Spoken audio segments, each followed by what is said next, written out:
Morning everyone. उम्मीद करती हूँ सभी लोग बहुत बढ़िया तरीके से पढ़ाई में लगे हुए होंगे और हम लोग मॉडर्न इंडिया के एक इम्पॉर्टेंट हिस्से को पूरा कर चुके हैं।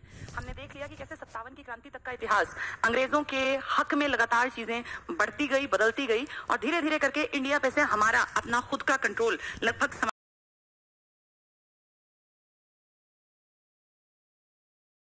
सोचना भी मुमकिन नहीं था।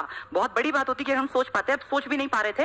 और 57 की क्रांति एक कोशिश थी कि शायद अंग्रेजों को हम हटा देंगे, लेकिन 57 की क्रांति में हमने देखा कि हमारी बहुत बड़ी कमी रही, हम संगठित नहीं थे, हमें एकता की भावना नहीं थी और हर कोई क्रांति में अपने फायदे के लिए शामिल हुआ था। कोई बुराई नहीं है, क्रांति हमेशा किसी के फायदे के लिए होती है, पर प्रॉब्लम ये थी कि अंग्रेज बहुत चालाक थे। उन्होंने इस क्रांति को यूनिटी कहा है ही नहीं, इसमें बहुत सारे लोग तो लड़ ही नहीं रहे। एग्जाम्पल दिया था पंजाब, जो कि इतना ताकतवर था। पंजाब का मतलब सिर्फ पंजाब नहीं, पंजाब का मतलब पाकिस्तान का एक बड़ा हिस्सा, आज का भारत का पंजाब और भारत का हरियाणा, ये पूरी कम्युनिटी बाहर रही। हरियाणा में हुआ विद्रोह, लेकिन जितने अच्छे स्तर पे हो सकता था उतना नहीं हुआ।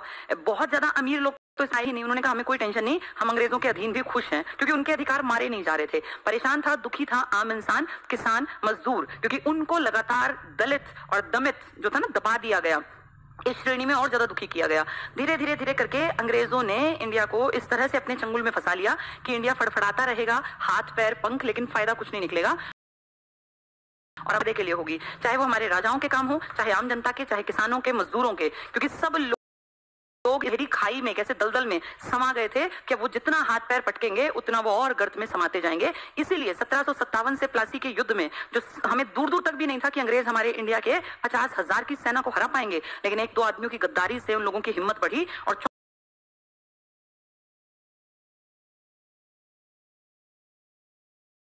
57 की क्रांति हमारी कोशिश भर थी, लेकिन उस कोशिश में अपनों ने साथ नहीं दिया, जिस कारण वो क्रांति भी कहीं ना कहीं फेल मान लें। लेकिन फिर भी एक कोशिश करना भी बहुत बड़ी बात होती है। जैसे एक तरफ हाथ बांध के खड़े हो जाओ, उससे तो फार बेटर है जो फांसी पर झूल गए, जो मर गए इस देश की आजादी की लड़ाई में। हमारे लिए वो आजादी की पहली बड़ी लड़ाई थी, इसलिए वीडी सावरकर ने, विनायक दामोदर सावरकर ने लंदन में इंडिया हाउस, एक जगह है, पूछेंगे इंडिया हाउस कहाँ है, तो इंडिया हाउस इंडिया में नहीं है, लंदन में है। वहां अंदर बैठकर इंडिया हाउस में एक किताब लिखी थी जिसको कहते हैं भारत का राष्ट्रीय स्वतंत्रता संग्राम।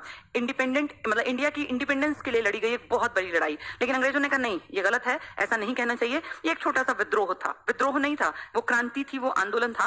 अंग्रेजों की जड़ों पे उसका फर्क पड़ा और तभी क्रांति के बाद अंग्रेजी सरकार जागी और महारानी ब्रिटेन ने कहा ये सोने की जो अंडे देने वाली मुर्गी है ना, ये तुम्हारे हाथ से फड़फड़ा के निकलेगी, इसलिए अब इस पे हम राज करेंगे। और इंडिया का तो लोगों का फिर वही एक्सप्लॉयटेशन था, लेकिन अंग्रेजों पे फर्क पड़ा होगा, तभी कमान बदली गई। पहले ब्रिटिश ईस्ट इंडिया कंपनी हमारे ऊपर राज कर रही थी, अब महारानी ब्रिटेन हमारे ऊपर राज करेंगी। तो 57 की क्रांति का एंड हमारा पढ़ना रहता था।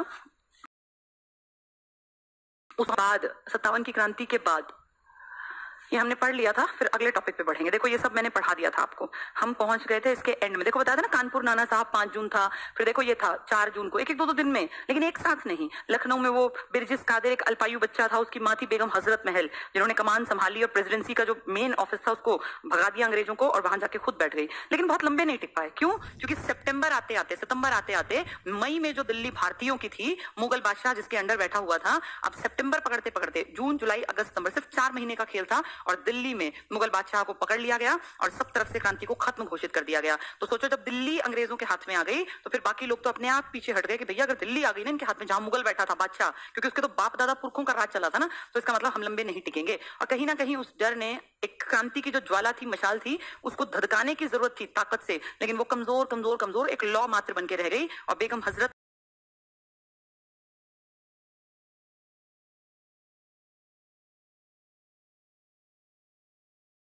महल, 1 साल में ये क्रांति का जो एक हमारे अंदर दम्भ था, ये था कि हम देश को आजाद करा लेंगे, वो हमारा अपने आप खत्म हो गया। क्योंकि ना हमारे पास संसाधन बढ़िया थे, ना हमारे पास यूनिटी थी, ना हमें लीड करने वाला कोई लीडर था। बिना लीडर के क्रांति कभी नहीं टिक सकती। क्रांति को हमेशा से लीडर्स की जरूरत थी, है और आगे भी रहेगी। बड़ी जनता, बहुत बड़ी जनता जो होती है ना, वो भीड़ होती है, उसको ताकत बनाने के लिए एक लीडर चाहिए जिसकी सब सुने और सब माने, वो लीडर जैसा कहे वैसा करे, तो फिर वो भीड़ एक ताकत है। जैसी गांधी जी के साथ थी, गांधी जी ने कहा करो तो लोग जो है देश को आजाद कराने की लड़ाई लड़ने लगे, कहा मरो तो मरने को तैयार। गांधी की एक आवाज पे जनता उठती बैठती थी। ऐसा लीडर, मैं ये नहीं कह रही कि वो परफेक्ट थे, बहुत लोग कहते हैं उनमें कमियां थी, मान लिया, ह्यूमन बीइंग है, लेकिन इसको कोई कैसे नकार देगा कि गांधी जितना बड़ा जन नेता इस धरती पर आज तक पैदा नहीं हुआ। इतनी बड़ी भीड़ को, अब गांधी को बुरा बोलना बहुत आसान है, लेकिन क्या तुम्हारे कहने से 50 लोग जाग जाएंगे? नहीं ना। इसका मतलब उनमें कुछ ना कुछ था जो भीड़ उनकी सुनती थी। भगत सिंह बहुत महान थे, बहुत महान, लेकिन भगत सिंह में वो गुण नहीं था जिससे कि लोग उनके पीछे चल पाते। आज जनता उनको बहुत प्यार करती है, बहुत प्रेज करती है, हम सब उनके फैन हैं। बहुत लोग तो अपनी डीपी में लिख देते हैं भगत सिंह का फैन, लेकिन उस फैन की जरूरत उन्हें उस टाइम पर थी जब जनता उनके पीछे आती। लेकिन तब जनता मुट्ठी भर कुछ नौजवान लड़के ही तो थे। कौन ऐसा आदमी था जो 40-50 से ऊपर था उसने कहा भगत सिंह ठीक कर रहा है? कोई नहीं ना। भगत सिंह बहुत अच्छे थे, विचारधारा बहुत अच्छी, लेकिन उनके अंदर जननेता बनने का वो हुनर पनपा नहीं था। हो सकता है जिंदा रहते 20 साल बाद, मेच्योरिटी से भी तो लीडरशिप की क्वालिटी अपने आप धीरे धीरे डेवलप होती है ना। गांधी कौन सा 20 साल में लीडर थे? 23 में तो गांधी को कोई जानता भी नहीं था। गांधी तो लीडर बने ही बुढ़ापे में आके हैं। तो ये जो लीडरशिप क्वालिटी है ना, ये शुरुआत में जब आपका खून गर्म होता है तो ये आजादी, क्रांति, मरने लड़ने की बातें करती है, लेकिन जनता को आप ऐसे जागृत नहीं कर सकते। जनता के ऊपर आपको ये भी सोचना होता है कि जनता में मजदूर भी हैं, किसान भी हैं, औरतें भी हैं, बच्चे भी हैं। भगत सिंह के साथ ना औरत थी ना बच्चे। भगत सिंह के साथ सिर्फ यंग क्राउड था, वो लोग जो 16 से 20, 22, 25 तक के थे। उससे ऊपर की एज के लोग उनके फैन उस टाइम पे नहीं थे। आज सब हैं। आज ये सबको समझ में आएगा। वो आइडिया जागृत किया, वो मशाल जलाई जो आज तक दिमागों में है, लेकिन आज भी कमी है। कोई एक लीडर नहीं है जिसकी सब लोग सुन सके। एक बहुत बड़ा हुजूम है जो चाहता है कि संविधान बदले, संविधान का तरीका बदले। इन एमपी एमएलए के लिए कोई न्यूनतम क्वालिफिकेशन क्यों ना इनके लिए भी बनाई जाए। भाई 50 के संविधान में अनपढ़ नेता होना लाजमी बेस्ड है, तो आपके नेता अनपढ़ कैसे चल सकते हैं? और उन्हीं के हाथ में पावर है, आईएएस को भी ट्रांसफर करवा लेते हैं। तो आप खुद सोचो, ऐसा आदमी अनपढ़ होगा तो देश कैसे चलेगा? ये कहीं ना कहीं तो गड़बड़ है ना। यानी मूल संविधान को कुछ हद तक तो बदलना पड़ेगा इस पार्ट पर कि राष्ट्रपति, पीएम, एमएलए, एमपी, मंत्री, इन सब की कुछ क्वालिफिकेशन जरूर होनी चाहिए। अगर नहीं होंगी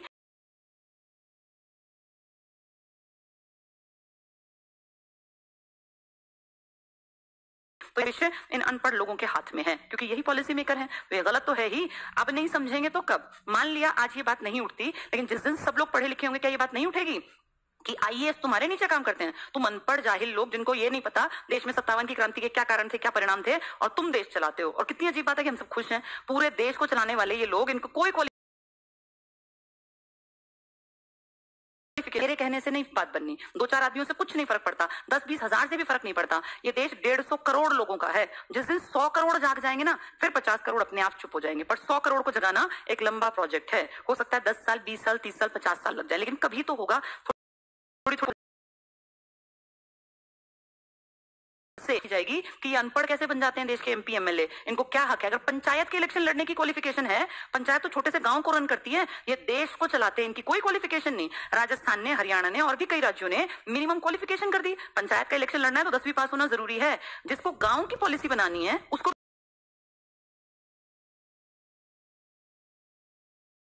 10वीं वाला नहीं। क्यों? क्योंकि पॉलिसी मेकर वही बैठे हैं। लेकिन जिस दिन जनता, ये भीड़ एक ताकत बनेगी पढ़े लिखे लोगों की, तब फिर उनको झुकना पड़ेगा। और इसका एग्जांपल तुम्हारे सामने है। ये देखो, जो छोटा सा एक कोशिश भर थी ट्विटर पे, तो देख लो मोदी जी के सारे, आप जाके देखो पीएमओ इंडिया पर या पीएम मोदी वाले उस पर, आप देख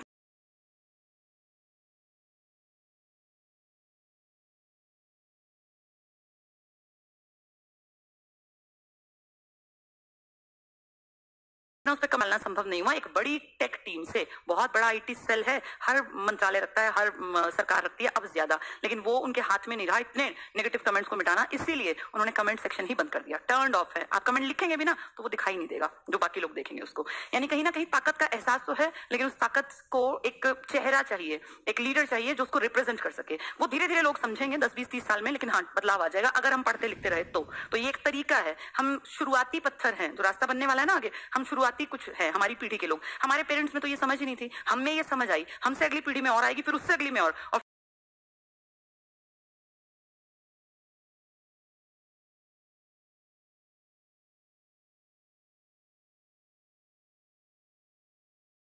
फिर पढ़ेंगे कांग्रेस को भी।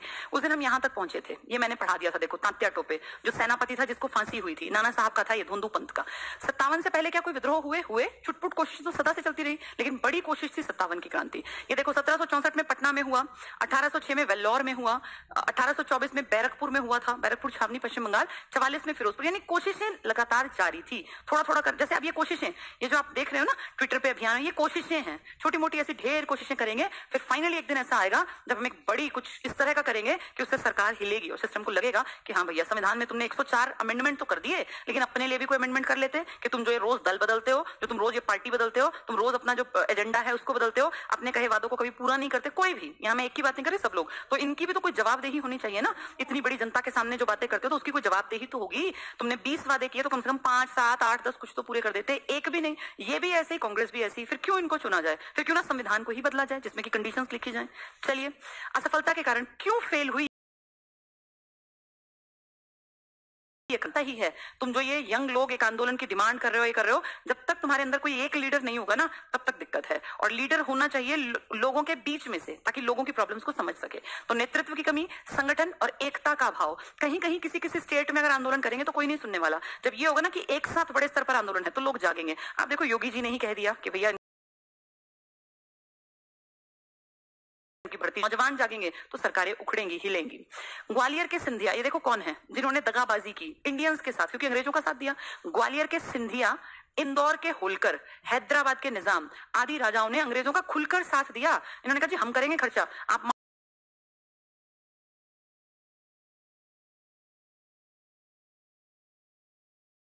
मारो। इंडिया है, निजाम है, ये थे ही नहीं इंडियंस के साथ, ये हमेशा से अलग थे। अंग्रेजों के चाटुकार थे, ये तलवे चाटते थे अंग्रेजों के।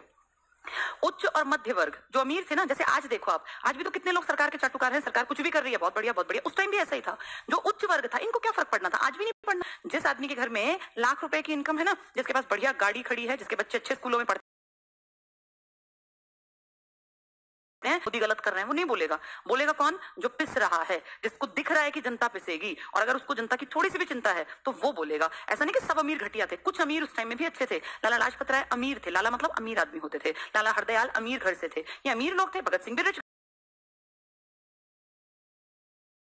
घर से नहीं बोले, लेकिन उनकी जबान को कोशिश की दबाने की उस टाइम पर।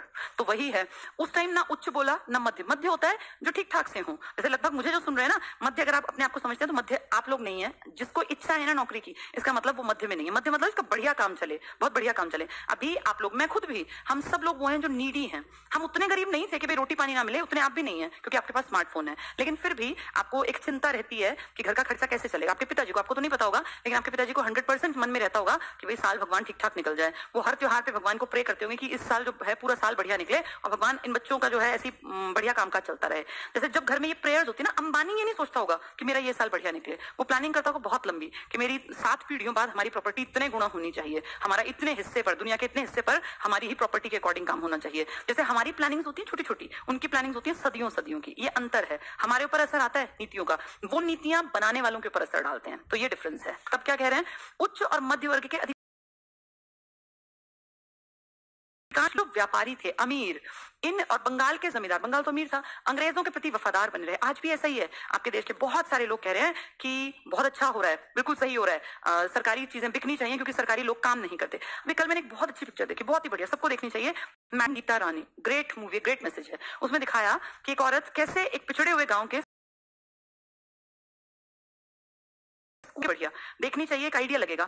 अगर लोग चाहे ना तो चीजें बदल सकते हैं। सरकार चाहे, खास कर तो सरकार चाहती ही नहीं कि सरकारी स्कूल बदले, सरकार चाहती ही नहीं कि सरकारी रेलों की स्थिति सुधरती, तभी तो प्राइवेट बनाएंगे ना। जब इतनी कंडम दिखाएंगे कि भैया ये तो बेकार है, बकवास है, जब जनता ये मुंह से बोलेगी ना कि इतना खराब सिस्टम है, तो बदलना बहुत आसान है। और तुम्हें क्या लगता है ये सिस्टम अभी खराब हुआ है? ये प्लानिंग के तहत खराब किया गया कि किसी भी सिस्टम को कि जनता उससे नफरत करने लगे, फिर इजीली उसको आप अमीरों को ट्रांसफर कर दोगे। और तुम देखना इसी सेक्टर से पैसा बनाएंगे ये अमीर लोग। ये रेल, इसी रेल से कमाएंगे क्योंकि रेल का ऑप्शन नहीं होगा। रेल की ट्रेवलिंग 60% लोग तो ट्रेवल करते हैं। अब वो रेल का ट्रेवल करने वाला जहां उनका पास अभी 200-300 का बन रहा था, अभी नहीं बढ़ाएंगे। 3-4-5 साल बाद जब देखेंगे कि हमारी चलनी है, फिर वो 300 के पास को, 500 के पास को 1500 का कर देंगे।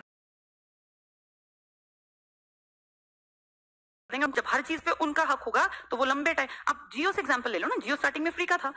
आप ये देखो जियो फ्री का करके उनको क्या मिला? उन्होंने हजारों करोड़ रुपए जनता में बांट दिए जियो के सिम के रूप में। लेकिन उन्होंने, जानते हो क्या किया? उन्होंने एक रेहड़ी लगाने वाले को, रिक्शा चलाने वाले को, और जो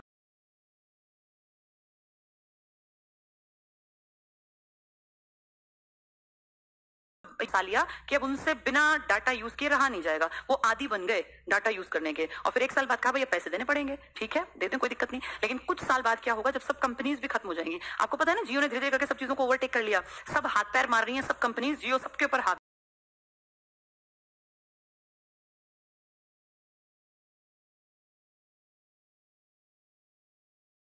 है कि तुम ये सोचोगे यार खा कम लेंगे लेकिन फोन तो कंपलसरी है, इतना जरूरी हो जाएगा फोन यूज करना। तब देखना कैसे इसका भुगतान जनता भुगतेगी। अभी दिखाई नहीं दे रहा, धीरे धीरे दिखाई देगा। पहले ये देखो फ्री से चीजें पेड़ पर आई हैं, अब पेड़ के बाद अकेले जब रहेंगे तो फिर इनकी मर्जी चलेगी, फिर आप कुछ बोलने लायक नहीं बचेंगे क्योंकि तब तक सब कुछ खत्म हो चुका होगा। ठीक है, अब इस संगठन की कमी देखो कैसे नुकसान करती है। तो उच्च और मध्य वर्ग आज भी सरकार के फेवर में, तब भी सरकार के फेवर में थे क्योंकि उनको फर्क नहीं पड़ता ना, फर्क पड़ता है गरीबों को।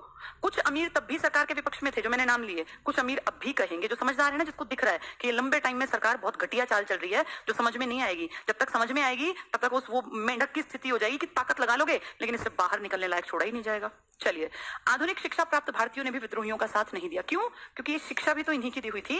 1813 में ये कह रहे थे ना, क्या पढ़ाएंगे? अंग्रेजी पढ़ाएंगे। ऐसे इंडियंस तैयार करेंगे जो शक्लो सूरत से तो होंगे भारतीय, पर जिनका मन दिमाग सब कुछ आत्मा वो बना देंगे अंग्रेजों जैसी। और आज लगभग भारत ऐसा ही है। हम देखने में इंडियन है लेकिन हम खाना पीना, पार्टी के नाम पे जब पार्टी करते हैं तो कोल्ड ड्रिंक्स पीते हैं, पिज्जा खाना चाहते हैं, आप बर्गर खाना चाहते हैं। आप में से कोई नहीं है जो खीर चूरमे की पार्टी करे, जो कि हमारी संस्कृति थी। यानी देखो, समझ में आ रही है बात? अधिकांश भारतीय जो उस टाइम पे अंग्रेजी पढ़े हुए, तो उनके मन में ये डाला कि यार ये तो इंडियंस तो गवार हैं, इनको अकल नहीं है, तुम स्मार्टली बिहेव करो, तुम अंग्रेजों की तरह चाकू छुरी से खाओ, ये सब सिखा दिया। तो यही है, उन्होंने भी साथ नहीं दिया, समझ ही नहीं पाए।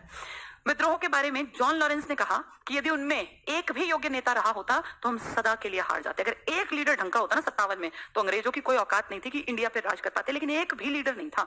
अंग्रेजों के फेवर में देखो कितनी सारी रियासतें, होलकर, सिंधिया, निजाम। इसके अलावा जो अमीर थे इंडिया के वो भी उनके फेवर में, व्यापारी उनके फेवर में, जमींदार उनके फेवर में, सूदखोर जो सूद पे पैसा 100 रुपए देके 200 रुपए लेते हैं वो सब। आज भी तो ऐसा ही है, बहुत सारे लोग सरकार के फेवर में, क्योंकि समझ में नहीं आ रहा ना, बाद में जाके दिखेगा कि वो सबका नुकसान हुआ। खैर, अमीरों का नुकसान उतना नहीं होता जितना गरीब का होता है। नेक्स्ट देखो, विद्रोह का प्रभाव क्या हुआ, क्या नुकसान हुआ। इसका प्रभाव यह हुआ कि कंपनी का शासन समाप्त करके ब्रिटिश सरकार ने इसे अपने हाथ में ले लिया। पहले एक कंपनी थी 217 साझेदारों की जो इंडिया को पूरी तरह से एक्सप्लॉइट कर रहे थे। अब महारानी ने कहा तुम हटो, तुम्हारे बस की इंडिया को संभालना नहीं है, ये कल फिर क्रांति करेंगे, इनको प्रॉपर तरीके से दबा के रखना पड़ेगा, अब सारा प्रशासन मैं देखूंगी। तो वही कह रहे हैं कंपनी का। इसके लिए भारत सरकार अधिनियम 1858 पारित हुआ और इसी के तहत महारानी ब्रिटेन भारत की हेड बन गई। इसी के तहत 58 के अधिनियम के तहत, अधिनियम मतलब कानून, और महारानी ब्रिटेन को इंडिया की सबसे बड़ी उपाधि दी गई, केसर ए हिंद। एक बहुत बड़ा दिल्ली दरबार लगाया गया 1877 में। और तब से लेके जब तक हम आजाद हुए तब तक महारानी ब्रिटेन हमारी मुखिया रही और आज भी हम कॉमनवेल्थ का हिस्सा हैं। कॉमनवेल्थ एक ऐसा संगठन जो बार बार याद दिलाता है कि तुम गुलाम थे, तुम कभी उपनिवेश थे ब्रिटिश ईस्ट इंडिया कंपनी का, फिर महारानी ब्रिटेन के। कॉमनवेल्थ कंट्रीज में सिर्फ वो देश शामिल हैं जो कभी ब्रिटेन के उपनिवेश थे और उन सबकी मुखिया महारानी ब्रिटेन है। तो बहुत सारे देशों ने कॉमनवेल्थ से पल्ला झाड़ लिया कि हम क्यों याद रखें घटिया बात कि तुम हमारे कभी आका रहे थे, हम कॉमनवेल्थ का हिस्सा नहीं है, हम खैर उसका हिस्सा है अभी, ठीक है, इंडिया है। चलिए, ये टॉपिक उम्मीद करती हूँ सबकी समझ में आ गया होगा। 57 की क्रांति, ठीक है। अब इसके बाद अब भारत पूरी तरह से लूटा जा रहा है और किसी को कोई मतलब नहीं। जो दलित है वो दुखी हैं, जो एवरेज आदमी है, गरीब है, वो दुखी है, महिलाएं दुखी हैं, बच्चे दुखी हैं, किसान दुखी है, मजदूर दुखी है। आज भी ऐसी ही हालत है, आज भी यही सब लोग दुखी हैं। इस टाइम में 1857 हमारी बागडोर किसके हाथ में आ गई? महारानी। और इसको हम कहते हैं क्राउन का शासन। क्राउन मतलब होता है ताज, क्राउन का शासन है ये। महारानी जिसके सिर पे ताज रखा है और उस ताज का वो हीरा भी हमारा ही है। कौन सा? कोहिनूर हीरा, जो यहाँ से कभी 1739 में नादिर शाह छीन के ले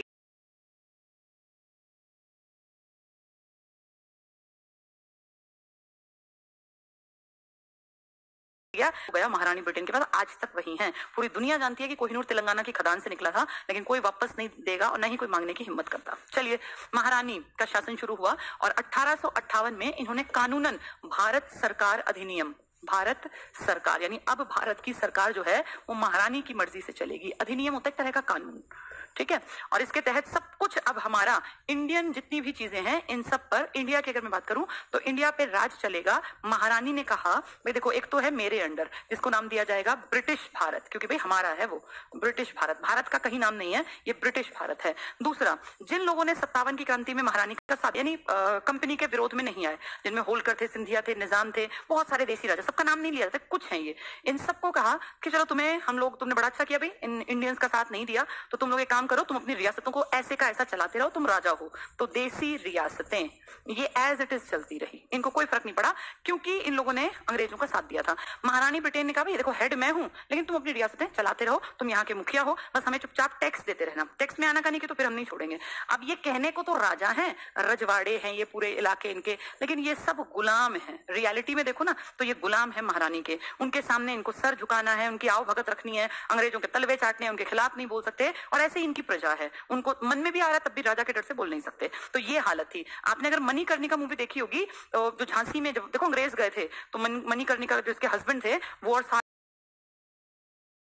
और जितने लोग झुका लिया, लेकिन मणिकर्णिका का जो इन्होंने पोर्ट्रे किया झांसी की रानी का, वो उसकी आंखों में आंखें डाल के देखते थे, उसने कहा आंखें नीची, तो उसने आंखें नीची नहीं की। यानी उस टाइम में जो देसी रियासत के राजा थे ना, ये डरपोक थे, महाडरपोक, और इन लोगों ने अपना मालिक मान लिया था ये महारानी ब्रिटेन को। और अब ये कहने के राजा हैं, बस प्रजा के सामने ये शेर हैं, बाकी इनकी हालत ये मान लो कुत्ते से भी खराब थी, महारानी के सामने इनकी आवाज नहीं निकलती थी। तो ये था भारत। अब ये दो तरह का भारत, सिर्फ यहाँ लिखा हुआ उसके भी ऊपर लिखा ब्रिटिश, यानी इंडिया नहीं था। अब ये पूरी तरह से गुलाम था महारानी का, देसी राजाओं का, और ये राजा खुद किसके गुलाम थे? महारानी ब्रिटेन के। ठीक है, ये था भारत। 1858 में 57 की क्रांति को हमारे लीडर्स ने एनालाइज किया कि क्यों हम हारे, क्या दिक्कत हुई कि इतने 1 लाख लाख थे। हमारे यहाँ आजादी के टाइम पे भी हम 40 करोड़ थे, तो आजादी से कुछ पहले हम 10-20 करोड़ लोग, हम मिनिमम माने हम 10 करोड़, मिनिमम 10 करोड़ लोगों पे 1 लाख 2 लाख लोग कैसे हावी हो सकते हैं? अगर सोचो वैसे हाथापाई भी करें तो 10 करोड़ के सामने तो 1 लाख वैसे भी नहीं टिक सकता, लेकिन ये हम पे राज कर रहे हैं। कारण हमारी बुद्धि की कमी, हमें एकता की कमी, हमें यूनिटी की कमी, हमारा कोई ताकतवर लीडर ना होना, कोई संगठन ना होना, तभी तो ये राज कर पाए। चलिए, और हमारे लोग दगाबाज से, बहुत सारे गद्दार थे इंडिया में, इसलिए इनकी इतनी हिम्मत थी। चलो आगे बढ़ते हैं। जो हमारी कमियां थी ना, उन कमियों के ऊपर काम किया गया। क्या कमी रही मैंने बता दिया। अब ये फील किया गया ये तो कमी तो बहुत खराब है और ये तो नुकसान करेगी। ऐसा थोड़ी कि सारे अच्छे लोग मर गए, आज भी समाज में अच्छे लोग हैं तभी समाज चल रहा है। कुछ हो सकता है घटिया मूर्ख हो, लेकिन अच्छे लोग तब भी थे, आज भी और सदा रहेंगे जब तक ये धरती है। ये अच्छाई पूरी तरह खत्म नहीं हो सकती। तो कमी को एनालाइज किया और देखा कि हमारी कमी है, हमें एकता नहीं है, हम लोगों की कमी है, हम लोगों का कोई इस तरह का ऑर्गेनाइजेशन नहीं है जिसकी बात सुनी जाए। भीड़ की बात कोई नहीं सुनता, भीड़ में से एक लीडर होता है जिसकी बात सुने, सबकी बात नहीं सुनते।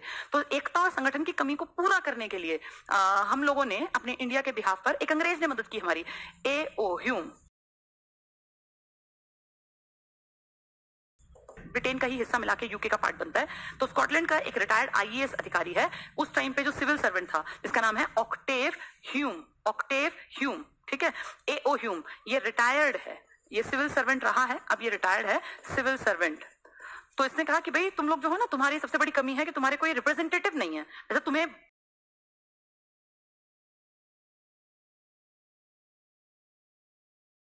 तो उसकी बात मान के हमारे बड़े बड़े लीडर्स ने एक संगठन के ऊपर काम किया और ये बड़ा संगठन कालांतर में जाके ही क्या कहलाया? कांग्रेस। तो कांग्रेस का जो बीज पड़ा ना, जो शुरुआत हुई, वो A.O. ह्यूम ने, एक रिटायर्ड सिविल सर्वेंट ने किया। और इसने जो हमें कहा कि अपनी ऑर्गेनाइजेशन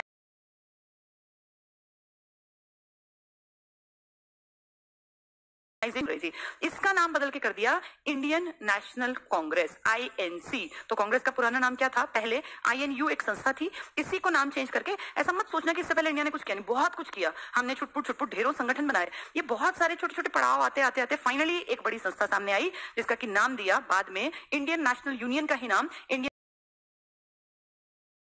नेशनल।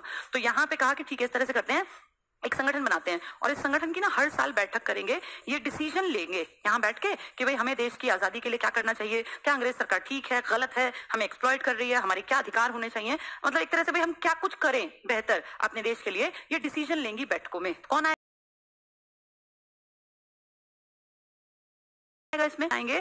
शुरुआत करेंगे कुछ लोगों के साथ। तो शुरुआत की गई, 72 लोग इसमें पहुंचे, देश के अलग अलग हिस्सों से 72 लोग गए, हरियाणा पंजाब से भी गए, यूपी से, राजस्थान से, जहां जहां से पता चला भाई एक बैठक शुरू होने वाली है, एक ऐसा संगठन बनेगा जो पूरे देश के स्तर पे काम करे। क्योंकि अब तक हमारे देश में देश के स्तर पे कुछ नहीं था, क्रांति भी देश के स्तर पे नहीं थी, वो भी कहीं कहीं भूले भटके स्टार्ट हुई। तो कहा ठीक है हम मेंबर बनेंगे। 72 लोग पहुंच गए और ये बैठक रखी गई बंबई में एक स्कूल था, कॉलेज था, कुछ भी कह लो, महाविद्यालय कहते हैं, उसका नाम था गोकुलदास तेजपाल। दो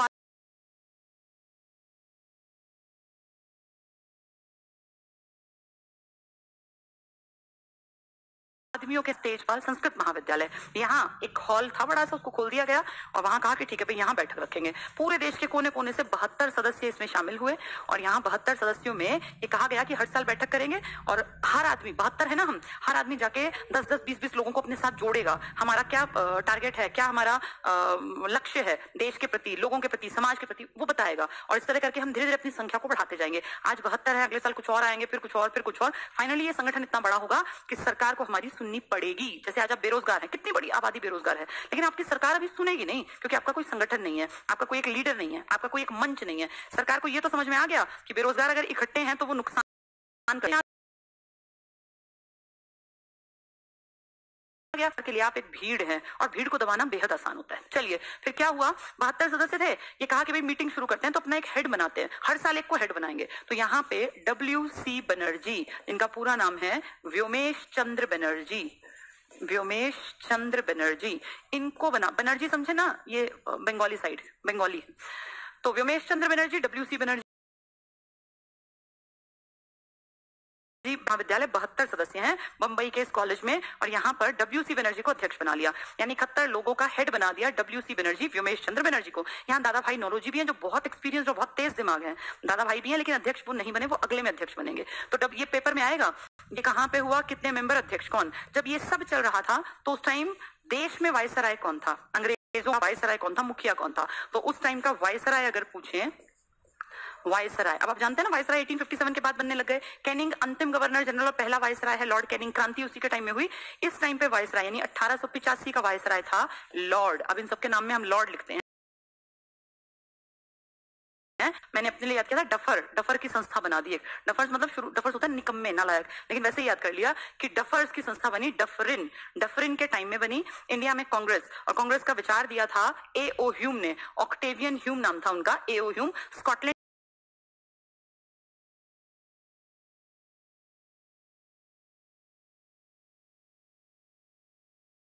के अध्यक्ष बने। ठीक है, ये वन लाइन में डाटा पूछ लेते हैं इसलिए सब कुछ बता रही हूँ। अब इन लोगों ने प्रण लिया भाई हम अपने साथ लोगों को जोड़ेंगे। देखो सबसे बड़ी चीज होती है जनता, ताकत जो है ना वो जनता है। 72 आदमियों की कोई इंपॉर्टेंस नहीं है चाहे उसमें कोई बड़ा लीडर हो, लेकिन अगर जनता उनके साथ है, हजारों लाखों लोगों का समर्थन उनके साथ है, तो ये बहुत बड़े हैं, बहुत बड़े।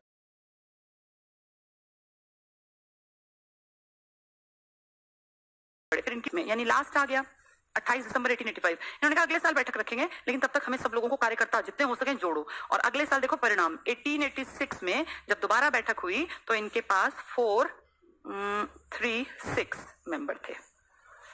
ठीक है, लगा लो लगभग 450। 450 लोग बहुत होते हैं, पहले 72 थे, अब 400 से ज्यादा इन्होंने बना लिए। ये कहीं कहीं डाटा हो सकता है अलग भी मिल जाए, 437 भी लिखा है, कहीं कहीं पे 546 भी लिखा है। तो एक्जैक्टली ये तो नहीं पूछेंगे, पहले के पूछ लेंगे, लेकिन देखो इन्होंने काम किया, इससे कंफर्म हो गया। आप ध्यान से सुनते चलना, कुछ इंपॉर्टेंट चीजें बताऊंगी इसी से जुड़ी।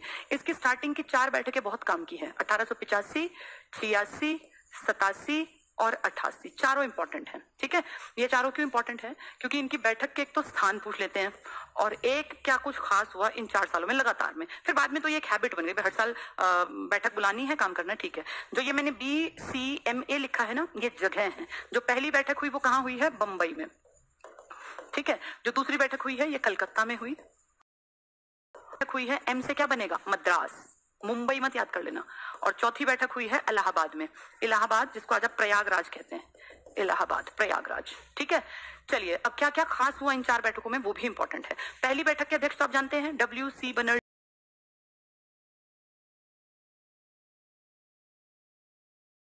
पेपर में आने वाली सारी चीजें यहीं बता देती हूँ, बार बार नहीं बताई जाएंगी, अब ध्यान से सुनना। पहले उसको करके फिर वापस उस पेज पे चलेंगे। आज हम बात कर रहे हैं बहुत बड़ी हस्ती जिनका नाम है दादा भाई नौरोजी। कौन है दादा भाई? दादा भाई इंडिया में रहते हैं और ये पारसी धर्म को मानते हैं। पारसी, ये हिंदू मुस्लिम नहीं है, ये पारसी धर्म को मानते हैं। पारसी जानते हो ना, हमारे यहाँ माइनॉरिटी है, बहुत कम लोग हैं पारसी, बहुत कम आबादी का हिस्सा पारसी है, लेकिन देखो कितने प्रॉपर इनको कहते हैं इंडियन। हिंदू क्या काम करेंगे, क्या मुसलमान करेंगे, इन्होंने कभी सोचा ही नहीं। इन्होंने कहा भाई मेरा देश है और इस देश में जो मुझे गड़बड़ लग रही है मैं वो जनता तक पहुंचाऊंगा। लेकिन जनता अनपढ़ थी, ये खूब पढ़े लिखे थे, तेज दिमाग थे, बहुत बड़े लीडर थे, पर उस टाइम पे ना यूट्यूब था फेमस करने के लिए, ना फेसबुक था, अखबार जनता पढ़ती नहीं थी, तो इनके बारे में बहुत बाद में लोगों को ज्यादा पता चला। खैर दादा ने अपना काम पूरा फर्स्ट इंडियन है। इनसे तुम्हें अंदाजा होगा ये क्या हस्ती थे। फर्स्ट इंडियन जिसको अंग्रेजों ने अपने हाउस ऑफ कॉमन्स, ये अंग्रेजों की लोकसभा है, कॉमन मतलब आम आदमी, जिसको हम कहते हैं ना आम लोगों की सभा लोकसभा, तो ये अंग्रेजों की लोकसभा है, हमारी लोकसभा इनकी हाउस ऑफ कॉमन्स, इसमें बैठाया। तुम खुद सोचो, दादा के कॉमन्स तक पहुंचे, यानी अंग्रेजों के देश में जाके उनकी लोकसभा में बैठने का जिनको गौरव प्राप्त हुआ, तो वहां तक पहुंचना बहुत बड़ी बात होती है। ये जीत के वहां पहुंचे थे, ठीक है। दूसरी बात, इनका इंपॉर्टेंट पॉइंट, ये सेकंड पॉइंट है, ये फर्स्ट इंडियन है, सेकंड पॉइंट में ये फर्स्ट इंडियन है जिन्होंने भारत में राष्ट्रीय आय की, कितनी आपके देश की नेशनल इनकम है, एक होती है आपके घर की इनकम और एक होती है आपके देश की इनकम, नेशनल इनकम। इसका पहली बार, इससे पहले किसी को मतलब ही नहीं कि क्या देश की आय है, लेकिन इन्होंने राष्ट्रीय आय की गणना की। और कब की देखो, 1867 में, कितना पुराना था, तो कांग्रेस बनी भी नहीं थी। क्रांति के 10 साल बाद इन्होंने अपने देश की राष्ट्रीय आय गिनती कि इस देश में टोटल नेशनल इनकम कितनी है, और तो कहते हैं 20 रुपए निकली थी, 20 रुपए देश की, मतलब पर हेड पड़ेगी ये। तो उस टाइम पे भी ये बड़ी बात थी, इंडिया बहुत अमीर था, इंडिया कोई गरीब नहीं था, लेकिन ये नेशनल इनकम लगातार फिर घटी अंग्रेजों के दौर में, तब 20 रुपए वैल्यू थी। तीसरा पॉइंट इनका, ये वो आदमी है जिसने ये फील किया कि इंडिया का सारा पैसा अंग्रेज ढोते जा रहे हैं, लगातार यहाँ से शिप्स भर भर के सोना, तुम सोचो जहाज भर के सोना जाता था, कितना सोना इन लोगों ने अपने देश में ढोया। लूट तो पहले भी थी इंडिया में, कोई नई बात नहीं थी हमारे लिए, गौरी ने भी लूटा, कितने विदेशी आए लूट के ले गए, तो क्या फर्क पड़ा, हमारा कुछ नहीं बिगड़ा, चाहे नादिर शाह हमारा तख्ते ताउस ले गया या हमारा कोहिनूर ले गया, हमारे लिए कोई बड़ी बात नहीं थी। इंडिया के पास बहुतायत में था, बहुत पैसा था, बहुत सोना भरा पड़ा था, सब कुछ। और हम तो ये मानते थे कि बेशक लूटे, बस हमारे लोगों को ना मारे, क्योंकि जनसंख्या हमारे यहाँ कम थी, और राजा इसलिए बहुत बार अपने लोगों को लेकर, जनता को लेकर शहर खाली, गाँव खाली कर जाते कि आएंगे हद से हद लूट लेंगे और क्या बिगड़ेगा। थी सोना हमारे लिए एक्स्ट्रा टाइप की चीज थी। तो उस टाइम पे अंग्रेजों ने देखा इंडियंस तो महामूर्ख है, इनको अकल नहीं है, भर भर के यहाँ से जहाजों में लाद लाद के भेज दिया सोना अपने देश में। जो अमेरिका, ये ब्रिटेन जो इतना अमीर हुआ, इसका एक बहुत बड़ा कारण हमारे जैसे उपनिवेश हैं। और उनसे पूछा जाए ना सबसे बढ़िया उपनिवेश तो थे, पूरी दुनिया में उनके उपनिवेश थे, हर कॉन्टिनेंट में, लेकिन इंडिया जितना अमीर उपनिवेश किसी किसी के हाथ में आ सकता था। और यहाँ इतना सोना, इतना ज्यादा, तुम खुद सोचो, ये वही जमीन है जहां वो सोने के सिक्के थे, वो कहाँ गए इतने सोने के सिक्के। ये वही धरती है जहां वो राजा ऊपर से नीचे कितना सोने से लदे रहते थे, कितने उनके मुकुट और उनके सिंहासन, वो सब सोना, उनके जो हाथों में पहनते थे, गलों में, पूरे शरीर को लाद के रखती थी रानी महारानी, कितनी कितनी रानियां थी, वो सब सोने से लदे रहते थे। वो सोना यही होना चाहिए था ना। आज देख लो वो सोना कहीं नहीं है, कहाँ गया वो सब लूट खाया इन विदेशियों ने, यहाँ से लूट लूट के ले गए। मुगलों ने सोना लूटा नहीं, मुगलों ने सोना यहाँ पे यूज किया। जितने हमारे मध्यकाल के लोग थे ना, ये बेशक विदेशी थे, लेकिन यहाँ का सामान यहीं छोड़ दिया, ये लेके नहीं गए, इनके मकबरे भी यहीं हैं ज्यादातर के। अंग्रेजों ने क्या किया, यहाँ दिया कुछ खास नहीं, और जो दिया भी है ना वो अपने फायदे के लिए, बैंक दिया तो अपने फायदे के लिए, रेल चलाई तो अपने फायदे के लिए, पोस्ट ऑफिस का एक्ट बनाया तो हर चीज अपने फायदे के लिए। हमारे लिए क्या किया, जो सिर्फ हमें फायदा पहुंचाए, ऐसा कुछ नहीं किया। यहाँ से भर भर के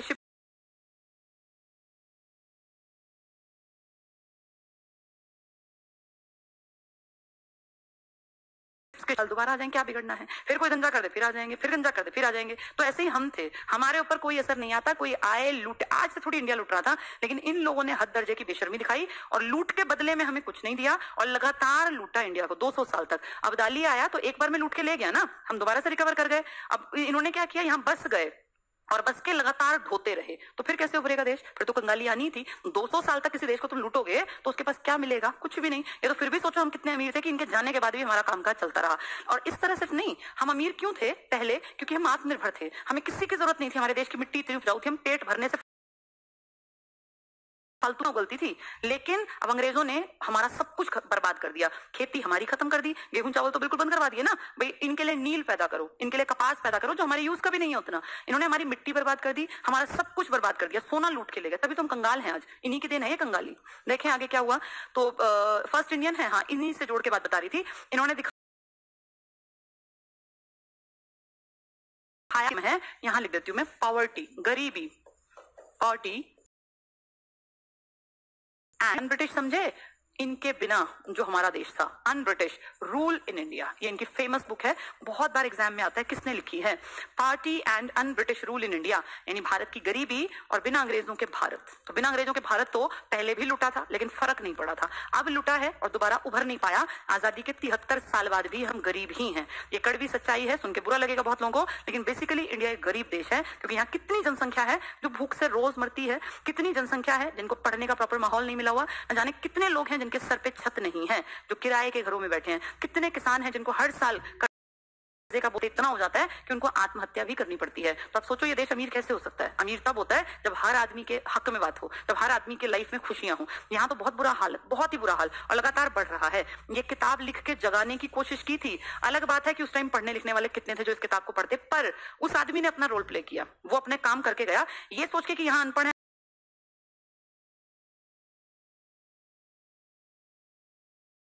अगर वो किताई आज देखो वो जिम्मेदारी गाई जा रही है। तो आदमी को ना जब जैसी परिस्थिति हो अपना कर्तव्य कर देना चाहिए। आपके एक आदमी से सिस्टम नहीं बदलना, वो दादा भी जानते थे, हम भी जानते हैं, सबको पता है कि 1, 10, 20 या 1000, 10,000 से काम नहीं बदलना। ये देश तब बदलेगा जब करोड़ों लोग जागृत होंगे, उसमें टाइम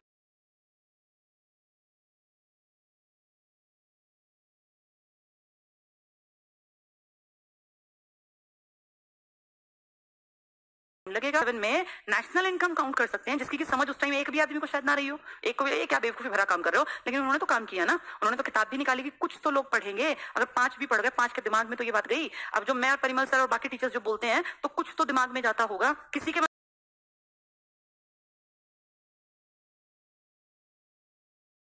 तो लोग तो जागेंगे, तो ऐसे कुछ कुछ कुछ को जगाते जगाते कभी तो देश जाग ही जाएगा। कभी ना कभी तो वो दिन आएगा ना।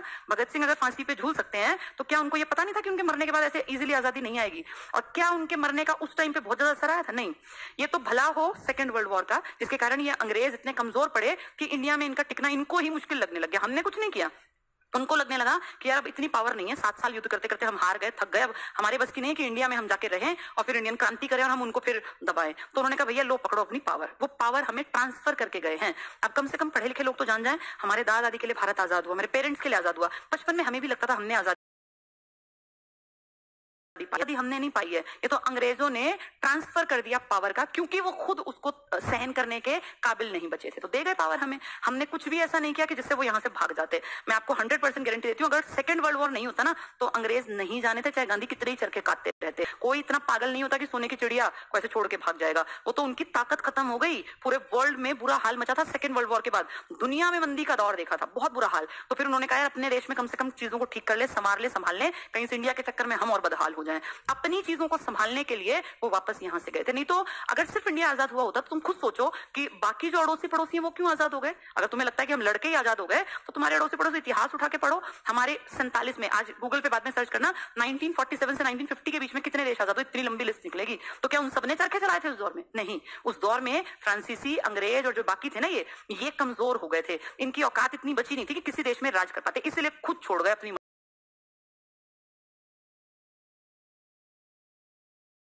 मर्जी से। थे कि इंडिया इतनी जल्दी आजाद होने वाला नहीं है, लेकिन उनको लगा कि अपना रोल तो प्ले कर दूं, मैं अपना जो मेरा किरदार है उसमें जो बेस्ट डाल सकता हूं वो तो कोशिश करूं। पिक्चर फ्लॉप हो चले, ये बात की बात है, मैं अपने किरदार को बखूबी निभा दूं। वही भगत सिंह ने किया, वही राजगुरु सुखदेव या खुदीराम बोस ने किया, वही चंद्रशेखर आजाद ने किया, वही सुभाष चंद्र बोस ने किया। ये सब जानते थे कि आजादी इतनी सस्ती नहीं है कि इतनी जल्दी मिलेगी, लेकिन सेकेंड वर्ल्ड वॉर के बाद वो आजादी इजीली मिल गई अंग्रेजों की ताकत खत्म होने के कारण। चलिए, तो अपना देखो रोल इन्होंने कितना बढ़िया निभाया है। इसके अलावा तो ये 3 पॉइंट याद रखना। हाउस ऑफ कॉमन्स के मेंबर बने, पहली बार राष्ट्रीय आय की गिनती की, और किताब लिखी poverty and un British rule in India. किसने किए ये सारे काम? दादा भाई नौरोजी। तो इंपॉर्टेंट आदमी रहे होंगे, इसीलिए ये फर्स्ट में भी प्रेजेंट थे और सेकंड में को अध्यक्ष बनाया। दादा भाई नौरोजी किस धर्म के हैं? पारसी। लेकिन ये देखो ना, इन्होंने ये नहीं सोचा कि मेरी कम्युनिटी के तो 10 लोग भी नहीं है, मैं क्यों मरूं, मैं क्यों किताब लिखूं, अंग्रेजों से पंगे लूं। तो इन्होंने लोगों के लिए काम किया, अपने धर्म विशेष से ऊपर उठकर। देश में तो ज्यादा हिंदू थे ना उस टाइम, आज भी है मेजोरिटी, लेकिन इनके मन में ये नहीं था कि हिंदू ना जागे या पारसियों का फायदा हो। इन्होंने सबको उठाने के लिए काम किया। वो अलग बात थी कि कितने लोग जाग पाए। नेक्स्ट है 1887 में मद्रास में तीसरी बार अंग्रेजों ने जब ये संस्था बनवाई ना, तो वो बहुत चालाकी से खेल खेल रहे थे, जो कि बहुत लोग समझ ही नहीं पाए। अब बड़े होकर पढ़ा तब समझ में आया कि अंग्रेजों की कितनी चालाकी थी। उन्होंने यहाँ, अंग्रेज भी आते थे इसमें और बोले देखो हम भारत में काम कर रहे हैं, एक विदेशी सरकार, और हम आपका भला चाहते हैं, क्योंकि आप लोग लायक नहीं है ना, आप समझ नहीं पाएंगे आपका भला कैसे होगा। हम पढ़े लिखे हैं, हमें भगवान ने, ईश्वर ने जो है, जीसस क्राइस्ट ने इसीलिए जन्म दिया ताकि हम दुनिया का भला कर सके। अंग्रेज बोल रहे हैं और कह रहे हैं तुम एक संगठन बनाओ, अपनी बातें हम तक पहुंचाओ, हम महारानी ब्रिटेन तक पहुंचाएंगे, वायसराय ब्रिटेन, इनके बीच में बातचीत होगी और वो अपना बेस्ट तुम्हारे लिए करेंगे। तो ये हमें समझाया जा रहा है कि भैया तुम कोशिश करो, ब्रिटेन महारानी तुमसे खुश होकर तुम्हारे लिए काम करेंगी। तो इस तीसरे में इन्होंने ये भी समझाया, देखो हमारे सामने, कि अरे तुम तो हिंदू मुसलमान हो, बहुत अच्छी बात है, इकट्ठे रहो, सब धर्म एक है। वैसे तो चाहते थे कि इनका धर्म आगे बढ़े, ईसाई धर्म, लेकिन हमें अभी शुरुआत में कह रहे हैं तुम सब बराबर हो हमारे लिए, हिंदू मुसलमान। तो बड़ी चालाकी से तीसरे वाले में हम सबके मन में डाला कि हम सब एक है, हिंदू मुसलमान। और यहाँ एक अध्यक्ष बनाए गए बदरुद्दीन, नाम से समझ गए होंगे, मुस्लिम है, तैयब जी।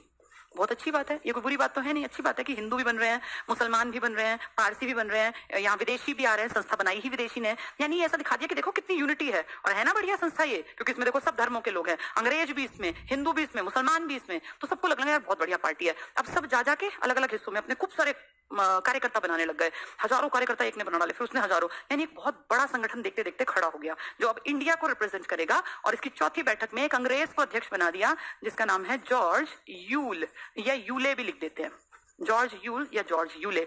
अब इन चीजों को देख के समझ जाओ कि शुरुआत में अंग्रेजों ने कांग्रेस को जानबूझ के एक ऐसा प्लेटफॉर्म दिखाने की कोशिश की जो हर इंडियन के मन में रच बस जाएगी, यार वाह संस्था हो तो ऐसी, हिंदू भी, मुस्लिम भी, सिख भी, इसमें ईसाई भी, अंग्रेज भी, सब है, तो देखो कितनी ताकतवर और बढ़िया संस्था है। और मन से हम यही चाहते थे पुराने लोग भी कि इंडिया एक रहे, लेकिन इसका फायदा आगे जाके अंग्रेज उठाएंगे और फिर धीरे धीरे करके इन सबके मन में ऐसा खटास का बीज बोएंगे जो आज तक भी नहीं निकला। और आज भी आप देख लो, कोई साल बीतता होगा, इस साल में भी, पिछले साल याद करो दिल्ली में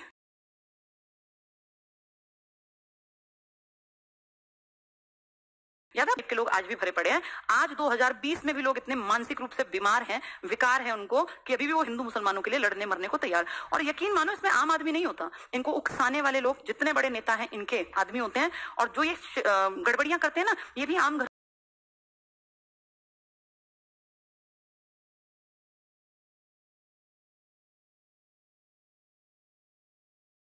के दंगे हुए थे।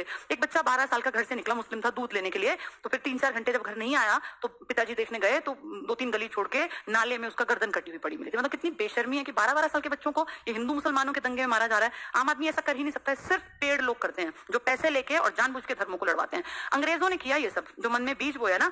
इस देश में 1000 साल इस्लाम धर्म चला, किसी को दिक्कत नहीं थी। 8वीं शताब्दी से इस्लाम धर्म की शुरुआत हमारे देश में हुई, 712 में पहला अटैक हुआ, 1707 तक पूरा इंडिया औरंगजेब के पास था, हमें कोई दिक्कत नहीं, जबरन भी जबरदस्ती उसने धर्म बदला, लेकिन इतनी खटास नहीं थी जितनी आज है। इन सब का बीज बोया है अंग्रेजों ने, और ये ऐसी खटास भर दी कि आज तक नहीं निकली, आजादी के 73 साल बाद। और इसका फायदा ये नेता उठाते हैं। नेता भी तो जानबूझ के उकसाते हैं। आपको क्या लगता है नेता चाहते हैं कि देश एक रहे? कभी भी नहीं। नेता हमेशा चाहते हैं हम इतने लड़े कि हमारे दिमाग का विकास ही ना हो पाए, हम आपस में इतने लड़ते रहे कि ये नेता क्या कर रहे हैं ये हमें ना दिखाई दे ना सुनाई दे, और ये टाइम पे रोटियां सेकें और फिर अपनी पुश्तों के लिए भी छोड़ जाए, और हम जैसे आम लोग न खुद ढंग से खा पाए, न खुद ढंग से जी पाए, और ऐसे ही पीड़ित अगली पीढ़ियों को भी बना जाए कि उनके दिमाग में भर जाए कि हिंदू अलग और मुसलमान अलग।